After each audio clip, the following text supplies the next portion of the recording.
রোদে পুড়ে ঘামে ভিজে গলা ফাটিয়ে শত শত মানুষ স্লোগান দিচ্ছেন, তুমি কে আমি কে, ফিলিস্তিন ফিলিস্তিন।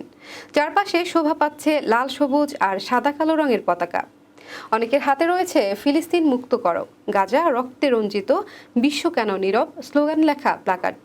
চারদিকে শুধু মিছিলের গর্জন, এ যেন রাজধানীর বুকে নেমে এসেছে একখণ্ড ফিলিস্তিন। শনিবার ইসরায়েলি আগ্রাসনের বিরুদ্ধে ফিলিস্তিনের জনগণের প্রতি সংহতি জানিয়ে রাজধানীর সোহরাওয়ার্দী উদ্যানে অনুষ্ঠেয় মার্চ ফর গাজা কর্মসূচির আগে এমন চিত্র দেখা গেছে। কর্মসূচিতে অংশ নিয়েছেন বিভিন্ন শ্রেণী পেশার হাজার হাজার মানুষ।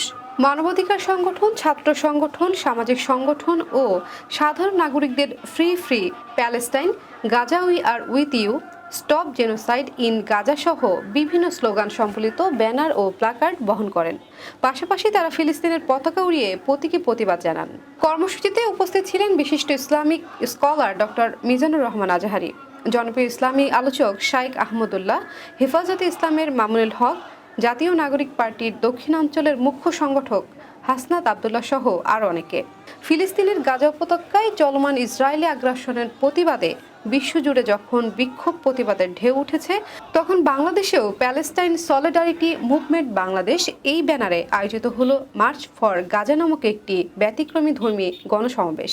মুসলিমদের যেই সম্মানটা এটা রক্ষা করার জন্য আমাদের এই রাজপথে নামা হয়েছে। এখানে আসার জন্য আমি শাহবাগে 2013 সাল থেকে বিভিন্ন আন্দোলনে আমি এসেছি, কিন্তু এবার এই আন্দোলনে আমার পরিবার, আমার বাচ্চা বউ সহ এসেছি। কারণ এই যে মুসলিমদের উপরে অত্যাচার, নির্যাতন, বিশেষ করে গাজার যে নৃশংস অমানবিক নির্যাতন ইসরায়েলিরা চালাচ্ছে, এর শেষ হওয়া উচিত।